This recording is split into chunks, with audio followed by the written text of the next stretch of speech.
काजल की जैसे ही नींद खुलती है तो वह सुनती है कि किसी के चीखने चिल्लाने की आवाज आ रही है, जैसे बहुत सारे लोग किसी को पीट रहे हैं। जब वह नीचे आती है और देखती है तो सन्न ही रह जाती है। उसके मम्मी पापा वहां पर खड़े हैं और 4-5 लोग सचिन को एक पेड़ में बांधकर लातों से, घूंस से, मुक्कोटी से मार रहा है, तो कोई बिजली के कोड़े से मार रहा है। मतलब जिसको जो मिलता था उससे उसको पीट रहे हैं। सचिन चीख रहा है, चिल्ला रहा है, जोर जोर से गुहार लगा रहा है कि मुझे छोड़ दो, बस मुझे जाने दो, लेकिन उसकी आवाज सुनने वाला वहां कोई नहीं है। यह मंजर देखते ही काजल दौड़कर नीचे आती है और सबके पैर पकड़ने लगती। कभी उसके पैर पकड़ती है तो कभी उसके पैर पकड़ती है कि छोड़ दो भैया, छोड़ दो, चाचा इसको जाने दो, इसको क्यों मार रहे हो। लेकिन काजल की बात कोई नहीं सुनता है। जब बिजली के तार से सचिन की पीठ पर जोर से मारा जाता है और सचिन बिलबिला उठता है और जोर से चिल्लाता है कि मुझे छोड़ दो, बस जाने दो, अब यह चीज सहन नहीं होती। काजल से वह दौड़कर अपने पापा के कमरे में जाती है और उनका पिस्तौल लेकर आ जाती है और जोर से चिल्लाते हुए बोलती है, अगर किसी ने एक थप्पड़ भी सचिन को मारा तो मैं उसे शूट कर दूंगी, गोली मार दूंगी। दोस्तों, काजल का यह रौद्र रूप देखकर सब दंग रह जाते हैं, सब सन्न रह जाते हैं। जो जहां था वहीं खड़ा रह जाता है और अपने माता पिता की तरफ मुंह करके बोलती है, आप लोग हमेशा कहा करते थे ना कि मैं आपकी लाडली है हूं, कैसी लाडली हूं आपसे। कहा इस लड़के को छोड़ दो, इसे भूल जाओ। मैंने इसे छोड़ दिया, मैं इसे भूल गई। आपने कहा दूसरे लड़के से शादी कर लो, मैंने उसके लिए भी हां कर दी। लेकिन जब आप लोग जानवर की तरह इसे मार रहे हैं तब मेरे सब्र का बांध टूट गया। आप जानते हैं यह लड़का कौन है। जब मेरा एक्सीडेंट हुआ था, जब मैं मरने वाली थी, तो यही लड़का मुझे हॉस्पिटल ले गया था। आप लोगों को रात भर कॉल करता रहा, आप लोगों ने कॉल नहीं उठाया। यही लड़का मुझे खून देकर मेरा जीन दान दिया है। आज मैं जो ऑफिसर बनी हूं, इसी लड़के की बदौलत बनी हूं। दोस्तों, काजल की सारी बातें सुनकर वहां खड़े सभी लोग दंग रह जाते हैं। दोस्तों, आखिर कौन थी काजल और यह लड़का कौन था जिसे लोग मार रहे थे। उसे बचाने के लिए काजल पिस्तौल तक ले आती है। क्या है दोनों का किस्सा, आइए दोस्तों पूरी कहानी जानते हैं विस्तार से। दोस्तों, कहानी शुरू करने से पहले हाथ जोड़कर आपसे विनम्र प्रार्थना है कि आप लोग इस वीडियो को लाइक कर दीजिए और चैनल को भी सब्सक्राइब कर लीजिए।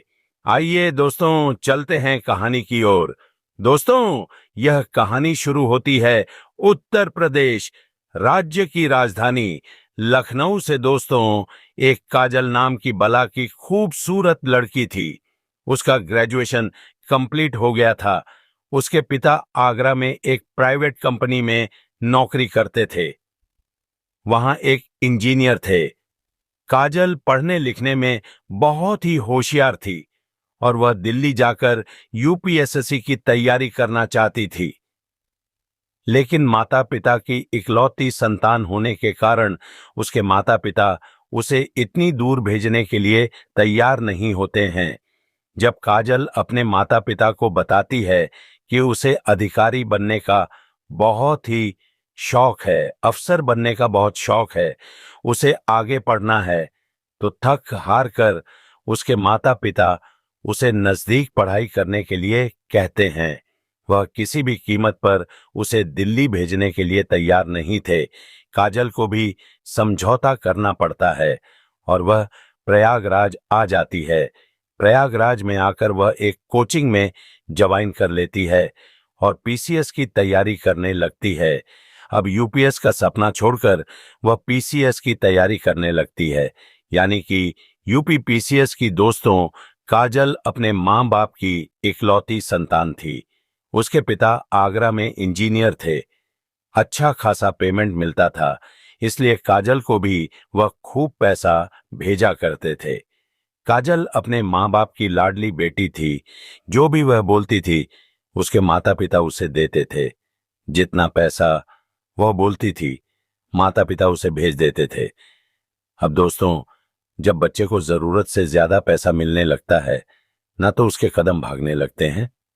ऐसे ही दोस्तों, काजल के साथ हुआ। कई बिगड़ी हुई लड़कियां उसकी सहेली हो गई थीं और कई बिगड़े हुए लड़के उसके दोस्त बन गए थे। अब उसका जो ग्रुप था वह बड़ा ही बेकार ग्रुप था। इसमें 8 से 10 लड़कियां और 10 से 12 लड़के थे। सब के सब नशेड़ी थे। चरस गांजा अफीम पीते थे, बार में जाते थे और भी कई तरह के नशे करते थे। अब धीरे धीरे काजल भी इनके संगत में रहकर नशेड़ी बन चुकी थी। अमीर बाप की बेटी थी, कोई फर्क नहीं पड़ता था। अब दोस्तों, धीरे धीरे काजल अपनी पढ़ाई लिखाई से दूर रहने लगी। अब वह नशे की आदी हो चुकी थी। उसके माता पिता कई बार उसे समझाने की कोशिश करते हैं, लेकिन काजल पर कोई असर नहीं पड़ता है और वह अपनी दुनिया में मस्त रहती है। अब उसकी दुनिया ही अलग हो गई थी। आप लोगों को पता ही होगा, नशा करने वालों की दुनिया अलग ही हो जाता है। वह किसी की बात नहीं मानते। जब नशा उनके सर चढ़कर बोलता है तो एक अलग ही दुनिया में विचरण करते हैं। यही हालत काजल की हो गई थी। दोस्तों, एक दिन 11 या 12 बजे के करीब रात को वह कहीं बाहर से नशा करके आ रही थी। कई सहेलियां उसके साथ थीं। सब अपने अपने घर चली जाती हैं। काजल भी अपने लड़खड़ाते डगमगा कदमों से अपने हॉस्टल की तरफ जा रही थी। तभी उसे एक बाइक वाला जोरदार टक्कर मार कर भाग जाता है। टक्कर बहुत ही जोरदार था। काजल लड़खड़ा तो पहले ही रही थी और भी ज्यादा लड़खड़ा से वह डिवाइडर पर गिर जाती है। अब डिवाइडर से उसका सर बहुत जोर से टकरा जाता है और मोटरसाइकिल से टक्कर तो लगा ही था, अब उसका सर फट जाता है। बहुत सारा खून निकलने लगता है। काजल चीखने चिल्लाने लगती है। रात का समय था। दोस्तों, कोई भी वहां नहीं होता है। उसी टाइम दोस्तों, एक रिक्शा वाला उधर से गुजर रहा था। जब वह देखता है लड़की की हालत बहुत ही खराब है, लड़की की हालत बहुत ही गंभीर है, उसका बहुत खून बह रहा है, तो वह रुक जाता है। वह जाकर उसे उठाता है, पर काजल को कोई भी होश नहीं था। काजल बस उससे इतना ही कहती है कि भैया, मैं अपने माँ बाप की इकलौती संतान हूं, बहुत ही लाडली बेटी हूं। मैं मर जाऊंगी तो उनका क्या होगा, मुझे बचा लो। जब सचिन यह बात सुनता है, दोस्तों, उस रिक्शा वाले का नाम सचिन था। वह यूपी मेरठ का रहने वाला था। प्रयागराज में आकर वह पढ़ाई कर रहा था और पार्ट टाइम रिक्शा चलाता था और अपना पढ़ाई भी करता था। काजल के सर से बहुत सारा खून बह रहा था। उसको देखकर सचिन घबरा जाता है और उसे छोड़कर निकल जाता है वहां से, क्योंकि वह डर जाता है। वह सोचता है अगर इसे कुछ हो गया तो पुलिस मुझे ही पकड़ेगी और मुझसे पूछताछ करेगी, फिर मैं फंस जाऊंगा। क्योंकि सचिन बहुत ही गरीब परिवार से था। वो रिक्शा चलाकर अपने माँ बाप की भी मदद करता था और अपनी पढ़ाई भी किया करता था। वह अपने मन ही मन सोचता है कि मैं इस लफड़े में नहीं पड़ूंगा, और सचिन वहां से निकल जाता है। लेकिन जैसे जैसे वह दूर होता जाता है, दोस्तों, काजल की कही बात उसके जहन में टकराने लगती है कि मैं अपने माँ बाप की इकलौती संतान हूं, बहुत ही लाडली हूं। मेरे बिना मेरे माँ बाप जिंदा नहीं रहेंगे, मुझे बचा लो। अब सचिन से रहा नहीं जाता है। वह रिक्शा को वापस करता है, आता है, फिर काजल के पास देखता है। काजल बेहोश हो चुकी है। उसे उठाता है, रिक्शे पर लाता है और हॉस्पिटल में ले जाता है और उसे हॉस्पिटल में भर्ती कर देता है और डॉक्टर उसे बोलते हैं कुछ दवाइयां ले आओ। सचिन जाकर दवाइयां लेकर आता है और उस लड़की के पास से जो सामान मिला था, एक मोबाइल था जो टूट गया था और एक पर्स भी था उसके पास, वह पर्स खंगाल है। उसमें कुछ उसके नंबर मिलते हैं। उस नंबर को बार बार ट्राई कर रहा था, शायद कोई उठा ले और इसके घर वाले आ जाए, कोई पहचान वाले आ जाए ताकि सचिन की जान छूटे, वह वहां से जाए। लेकिन फोन कोई नहीं उठाता है। फिर थोड़ी देर बाद वह डॉक्टर आते हैं और सचिन को बोलते हैं, इस लड़की का खून बहुत ज्यादा निकल गया है, इसकी हालत बहुत ही नाजुक है, इसे खून देना पड़ेगा। फिर डॉक्टर बोलते हैं, आप एक बोतल खून की व्यवस्था कीजिए। सचिन के पास इतने पैसे भी नहीं थे कि वह ब्लड बैंक से ब्लड खरीद सके, कि वह डॉक्टर से बोलता है, साहब आप मेरा ही खून ले लीजिए। एक बोतल डॉक्टर उसे ले जाते हैं और ब्लड बैंक के थ्रू उसका खून ट्रांसफर करवाते हैं। वह एक बोतल खून ब्लड बैंक को देता है और इच्छा के मुताबिक जो उसका ग्रुप था, काजल का ब्लड बैंक से एक बोतल खून मिल जाता है। अब काजल की हालत स्थिर हो चुकी थी। ऐसे करते करते सुबह हो जाती है और सचिन इधर लगातार कॉल मिला रहा था। उसका कॉल काजल के पिता उठाते हैं। सचिन सारी बातें बताता है कि एक लड़की ऐसे ऐसे और ऐसे गिरी मिली थी, उसके पास यह नंबर मिला था और पता नहीं कौन है, कहां की है, मुझे नहीं मालूम। उसके पिता उससे सारे एड्रेस लेते हैं कि कहां पर है, क्या है। तो बताता है कि फलानी जगह, फलाने हॉस्पिटल में मैंने उसे एडमिट किया है, फलाना वार्ड में है, आप जल्दी से आ जाइए। अब उसके पिता आनंद फानंद से आगरा से भागते हैं हॉस्पिटल की तरफ। दोस्तों, 3-4 घंटे में काजल के पिता आ जाते हैं। उसके पिता के आने से पहले 3-4 घंटे में काजल के पिता आ जाते हैं। सचिन जब देखता है उसकी हालत स्थिर है, सब कुछ ठीक है, तो वह छोड़कर वहां से निकल जाता है। उसके पिता आते हैं, अपनी बेटी का सब कुछ करवाते हैं, ट्रीटमेंट करवाते हैं। जब ठीक हो जाती है, अच्छा हो जाती है, डॉक्टर उन्हें वहां से डिस्चार्ज कर देता है। उसके पिता अपने साथ उसे आगरा ले जाते हैं। काजल आगरा में 1-2 महीने रहती है, बिल्कुल स्वस्थ हो जाती है। तो फिर प्रयागराज पढ़ाई के लिए आती है। यह घटना घटित हुए 2-3 महीने बीत चुके थे दोस्तों। एक दिन एक चौराहे पर सचिन ऑटो लगाकर पैसेंजर का इंतजार कर रहा था। उसी उसी समय उधर से गुजर रही होती है। काजल तो सचिन को पहचानती नहीं थी, क्योंकि उसने उसे देखा ही नहीं था। उसने बेहोश होने से पहले सिर्फ एक झलक देखी थी। उसे याद नहीं था, लेकिन सचिन उसे भली भांति पहचानता था, क्योंकि उसने उसकी बहुत केयर की थी। उसे उठाकर हॉस्पिटल ले गया था, उसको खून दिया था, इसीलिए उसका चेहरा उसके दिल में छप गया था।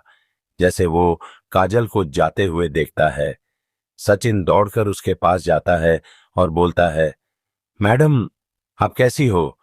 यह बात सुनकर काजल हड़बड़ा जाती है और पूछती है, तुम कौन हो और तुम मुझसे क्यों पूछ रहे हो? मैं कैसी हूं? मैं चाहे जैसी भी हूं, तुम्हें क्या मतलब है? फिर सचिन उसे सारी बात बताता है। बोला, मैडम आपका कुछ दिन पहले एक्सीडेंट हुआ था, वह मैं ही था जो आपको लेकर हॉस्पिटल गया था। वह लड़का मैं ही था जो आपको ब्लड देकर आपकी जान बचाया था। जब यह बात काजल सुनती है तो बहुत ही शर्मिंदा होती है, उससे माफी मांगती है और बोलती, मुझे माफ कर दो, मुझे नहीं पता था वह लड़का आप ही थे। मैं तो बहुत दिन से तलाश कर रही थी, लेकिन मेरे पास कोई अता पता नहीं था, मैं आपको कैसे ढूंढती। दोस्तों, उसकी बातों से काजल बहुत इम्प्रेस होती है। फिर काजल और सचिन घंटों वहां बात करते हैं।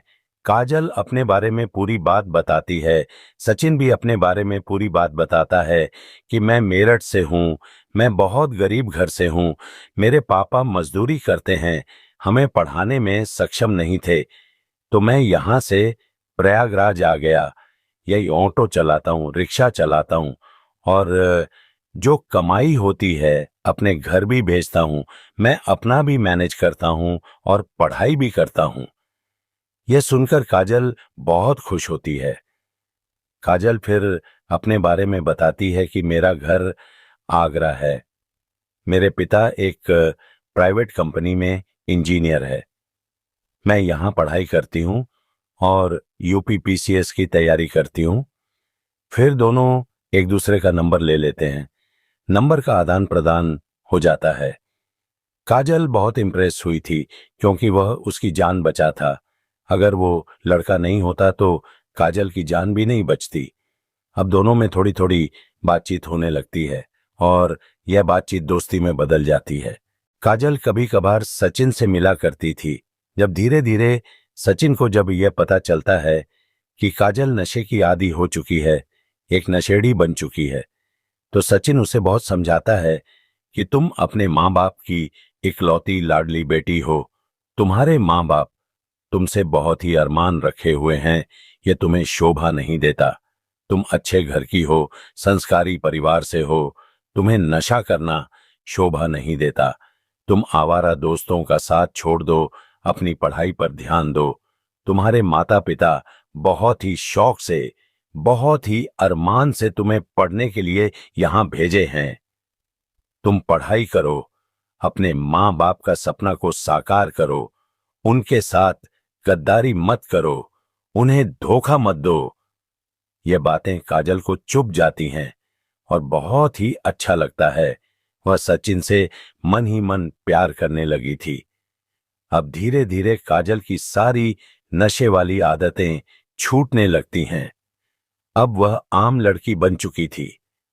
अब उसके जीवन में बस दो ही चीज रह गई थी, एक सचिन का प्यार और एक पढ़ाई।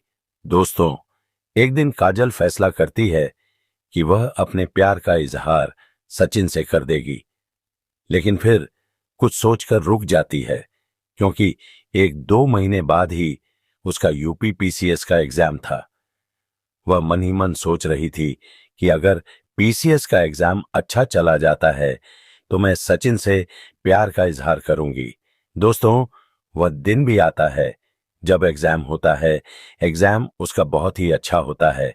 उसके बाद वो सचिन को बुलाती है और अपने प्यार का इजहार करती है। कहती है कि सचिन, मैं तुमसे बहुत प्यार करती हूं, बहुत ही ज्यादा प्यार करती हूं। तुम जब से मेरे जीवन में आए हो तब से मेरे जीवन में बहार सी आ गई है।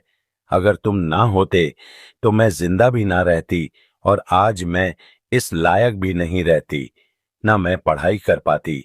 मैं तो नशे की लत में पूरी तरह से बेकार हो चुकी थी।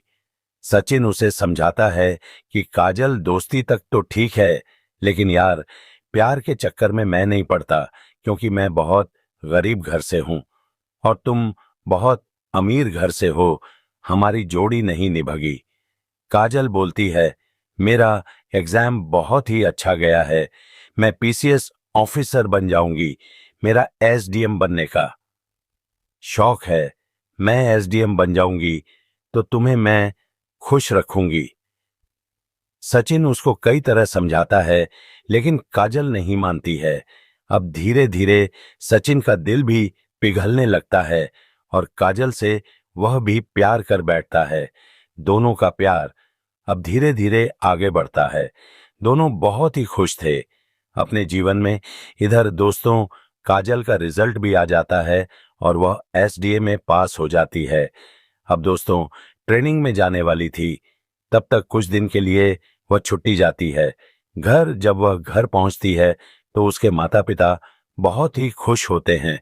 आसपास में भी लोग बहुत खुश होते हैं। सब जानते हैं कि बिटिया एसडीएम बन गई है, अब वह ट्रेनिंग में जाएगी। उसके माता पिता बोलते हैं, बेटी, तुम्हारे लिए मैंने एक रिश्ता देख रखा है, तुम फोटो देख लो। अगर तुम्हें पसंद है तो हाँ बोलो। यह सुनकर एकदम से काजल के पैरों तले जमीन खिसक जाती है और अपने पिता से बोलती है, पिताजी, मैं किसी लड़के से प्यार करती हूं, मैं उससे शादी करूंगी। उसके पिता खुशी खुशी बोलते हैं, ठीक है बेटा, तुम जिससे प्यार करती हो तुम उसी से शादी करना। उसके बारे में मुझे बताओ, लड़का क्या करता है, कौन सी जाति का है, कहाँ का रहने वाला है, क्या करता है, सारा बायोडाटा पूछने लगते हैं। जब काजल उन्हें यह बताती है कि वह लड़का रिक्शा चलाता है तो उसके पिता आग बबूला हो जाते हैं। बोले तुम क्या चाहती हो कि आसपास के लोग अगर मुझसे पूछेंगे तुम्हारा दामाद क्या करता है तो मैं क्या बोलूंगा, रिक्शा चलाता है। क्यों तुम हमारी बेइज्जती करने पर तुली हो? तुम मेरी इकलौती लड़की हो, लाडली बेटी हो, मेरा मान सम्मान है। यहां पर मैं एक इंजीनियर हूं और मेरा दामाद रिक्शा वाला कभी नहीं हो सकता। काजल उन्हें कई तरह से समझाने की कोशिश करती है लेकिन उसके पिता नहीं मानते हैं। जब काजल भी अपनी जिद पर आ जाती है और अपने पिता से बोलती है कि मैं शादी सचिन से ही करूंगी, तो उसके पिता रूम में जाते हैं और अपना लाइसेंसी पिस्तौल निकालकर ले आते हैं और काजल को पकड़ा हुए बोलते हैं, ठीक है बेटी, तुम अपनी मनमानी कर लो, लेकिन उससे पहले तुम्हें एक काम करना पड़ेगा। मुझे और अपनी मम्मी दोनों को तुम इस पिस्तौल से शूट कर दो, फिर जहां मर्जी तुम अपनी शादी करना, खुश रहना। दोस्तों, बड़ा ही भावुक मंजर था। यह सुनकर काजल के हाथ कांपने लगते हैं। पिस्तौल उसके हाथों से गिर जाता है और अपने मम्मी पापा से लिपट जाती है। बोली, पापा आप जहां कहेंगे मैं वही शादी के लिए तैयार हूं। उसके माता पिता बहुत खुश होते हैं। काजल अपना नंबर चेंज कर लेती है, सिम बदल लेती है। उधर सचिन कई दिन से काजल को फोन लगा रहा था। उसका number switch on on off, switch on on on off बता रहा था। अब सचिन परेशान रहने लगा था। एक दिन उसकी सहेली से मिलता है, उसके बारे में सारा कुछ पूछता है। उसकी सहेली बोलती है कि वह एसडीएम के एग्जाम पास कर चुकी है, अब वो ट्रेनिंग में जाने वाली है। वह कुछ दिनों के लिए घर गई है और घर में उसके माता पिता उसकी शादी किसी लड़के से करा रहे हैं। दोस्तों, यह सुनकर सचिन के पैरों तले जमीन खिसक जाती है। सचिन सोचता है कि मैं तो उससे प्यार करना ही नहीं चाहता था, लेकिन जबरदस्ती उसने मुझसे प्यार किया और मुझे भी अपना आदी बना दिया। अब मैं उसके बिना रह नहीं सकता हूं, तो मुझे छोड़ दिया। वह धोखेबाज है। काजल की सहेली से सचिन उसके घर का एड्रेस लेता है और आगरा चला जाता है। उसके घर के बारे में पता करता है और उसके घर में चला जाता है। उसके घर में दोस्तों उसकी शादी की तैयारियां चल रही थीं। बहुत सारे मेहमान आए हुए थे। उसके घर के आंगन में जाकर जोर जोर से चीखने लगा, चिल्लाने लगता है, काजल तुम कहां हो? जब काजल को यह जाना पहचाना हुआ सुनाई पड़ता है तो नीचे उतर जाती है। तब तक काजल के पिता आ जाते हैं। बोले, तुम कौन हो? वह लड़का बोलता है कि मैं काजल से प्यार करता हूं, मैं उससे शादी करूंगा। उसके पिता बोलते हैं, तुम्हारी भलाई इसी में है, तुम चुपचाप यहां से निकल जाओ। वो लड़का बोलता है, अगर यही बात काजल मुझे बोल देगी कि तुम यहां से चले जाओ तो मैं चला जाऊंगा। उसके पिता काजल को आवाज मारते हैं। काजल आती है और अपने दिल पर पत्थर रखकर बोलती है, मैं तुम्हें नहीं जानती हूं, तुम कौन हो? मैं तुम्हें पहचानती तक नहीं हूं। यह कहकर वह रोते हुए अपने कमरे में भाग जाती है और रोते रोते वह सो जाती है। दोस्तों, और उसके घर में जो मेहमान आए थे, दोस्तों, वह बोलते हैं, हो गई, तुम्हारी तसल्ली सुन लिया ना? लड़की ने क्या कहा? वो तुम्हें जानती भी नहीं, पहचानती भी नहीं। तुम आखिर मेरे घर में रंग में भंग करना चाहते थे, हमारी बेइज्जती करना चाहते थे। अभी तुम्हें इसका मजा चखा हूं। यह कहकर दोस्तों 5-6 लोग मिलकर सचिन को पकड़ लेते हैं, उसे एक पेड़ में बांध देते हैं और बांधने के बाद दोस्तों उसे बहुत ही बुरी तरह से मारते हैं। कोई बॉक्सिंग मार रहा था, कोई फाइट से मार रहा था, कोई लातों से मार रहा था, कोई चप्पल से मार रहा था, कोई जूते से मार रहा था। एक बंदे को तो वहां तार मिलता है, नीचे रखा हुआ वह तार उठाकर उसे पीटने लगता है।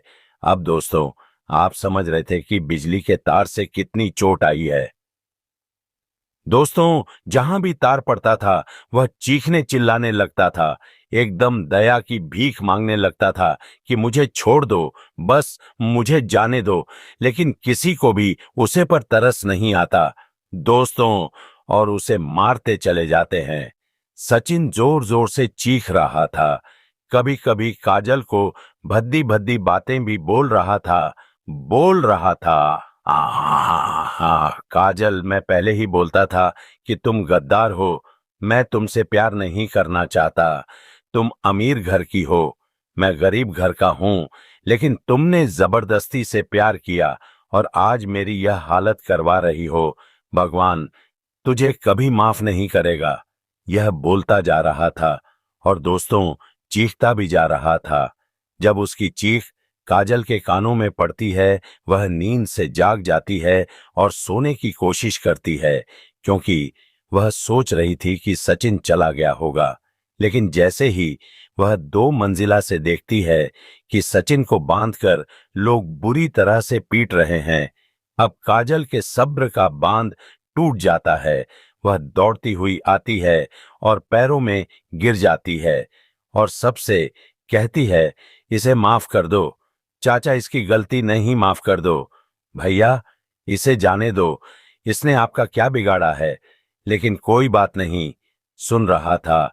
इधर सचिन भी चीखे जा रहा था, इधर काजल भी चीखे जा रही थी कि माफ कर दो चाचा, माफ कर दो भैया, माफ कर दो फूफा, इसे जाने दो। क्योंकि दोस्तों सचिन के बदन पर जो मार पड़ी थी, ना कभी तार, कभी लात, कभी मुक्का, वह सब काजल के दिल पर हथौड़ा बनकर चुप रहा था। जब काजल की बात कोई नहीं सुनता है तो काजल एकदम गुस्से में खा हो जाती है और भाग के अपने पापा के कमरे में जाती है और उनका लाइसेंसी पिस्तौल लेकर जाती है और हवा में एक फायर जोर से करती है और बोलती है, खबरदार, अगर किसी ने एक थप्पड़ भी अब सचिन को मारा तो मुझसे बुरा कोई नहीं होगा, मैं उसे शूट कर दूंगी। दोस्तों पिस्तौल की आवाज सुनकर सब थम जाते हैं, सब जहां के तहां खड़े रह जाते हैं और काजल का रौद्र रूप देखकर सब डर जाते हैं। काजल आगे बोलती है, अगर किसी ने मां का दूध पिया है, हिम्मत है तो आगे बढ़ो, एक तिल लगा के दिखाओ, मैं उसे गोली मार दूंगी। दोस्तों कोई आगे नहीं पड़ता है। अब काजल अपने मम्मी पापा की तरफ घूमती है, उन्हें बोलती है कि आप तो हमें हमेशा बोला करते थे कि तुम लाडली बेटी हो, हमारी जान हो। आपने जो जो कहा मैंने वह किया। आपने कहा इस लड़के को छोड़ दो, मैंने छोड़ दिया। आपने जो जो कहा मैंने वह सब किया। आपने कहा इस लड़के को भूल जाओ, मैं भूल गई। आपने कहा इस लड़की को यहां से भाग दो, मैं दिल पर पत्थर रखकर इसे बोल दी, जान के लिए कि मैं इसे पहचानती भी नहीं हूं। आपने कहा दूसरे लड़के से शादी कर लो, मैं तैयार हो गई। लेकिन क्या आप जानते हैं यह लड़का कौन है? यह लड़का भले ही रिक्शा चलाता है, लेकिन यह लड़का नहीं होता तो आज मैं भी नहीं होती। जब मेरा एक्सीडेंट हुआ था, रात को मेरा सर फट गया था, मैं मर रही थी, कोई मुझे उठाने वाला नहीं था और मैं वहां कुछ देर पड़ी रहती तो मैं मर ही जाती। यही लड़का मुझे हॉस्पिटल ले गया। उठाकर आप लोगों को एक कई बार कॉल किया, लेकिन आप लोग मजे से सो रहे थे। आप लोगों ने कॉल तक नहीं उठाया। उसके बाद मुझे खून की कमी पड़ गई थी। इस लड़के ने अपना खून देकर मेरी जान बचाई और आज मैं ऑफिसर बनी। आज मैं जिंदा हूं, इसी लड़के की बदौलत हूं। मैं तो नशे की गिरफ्त में आ गई थी। मैं मगादी का कौन घोड़िया साहब से एक नशेड़ी बन चुकी थी। मेरी संगत खराब हो गई थी। इसी लड़के ने मुझे प्यार का वास्ता देकर मुझे मेरा जीवन लौटाया है, नशे से मुक्ति दिलाया है और आज इसे बोलते हैं कि आप छोड़ दो और इसे ऐसे पीट रहे हैं जैसे यह गुनाह कर दिया हो। और इसने क्या गुनाह किया है? यही गुनाह किया, इसने मुझे जीवन दान दिया। दोस्तों यह बात सुनकर सब हैरान रह जाते हैं। उसके पिता की आंखों में आंसू बहने लगता है। वह आगे बढ़ते हैं और सचिन को जो बंधा हुआ था उसे खोल देते हैं और उसे गले से लगा लेते हैं। बोलते हैं, बेटा हमें माफ कर दो, हमें नहीं मालूम था तुम्हारे बारे में तुमने ये सब किया है, तुम्हें पहले बताना चाहिए था। उसकी मां भी आ जाती है, काजल की, और सचिन को गले लगा लेती है, बोलती, बेटा हमें माफ कर दो दोस्तों। अब उसी मंडप में सचिन और काजल की खुशी खुशी शादी कर दी जाती है। उसके बाद काजल अपनी ट्रेनिंग में चली जाती है, अपने खुशी खुशी दाम्पत्य जीवन की निर्वाह करती है। दोस्तों, उसके बाद दोनों बड़े ही प्यार और खुशी से सचिन और काजल एक साथ रहने लगते हैं। अब आप क्या कहना चाहते हो काजल के बारे में, क्या कहना चाहते हो सचिन के बारे में? आपकी जो भी राय कमेंट बॉक्स में लिख सकते हो, लोगों के साथ शेयर कर सकते हो दोस्तों। वीडियो अगर अच्छा लगा हो तो वीडियो को लाइक और चैनल को सब्सक्राइब जरूर।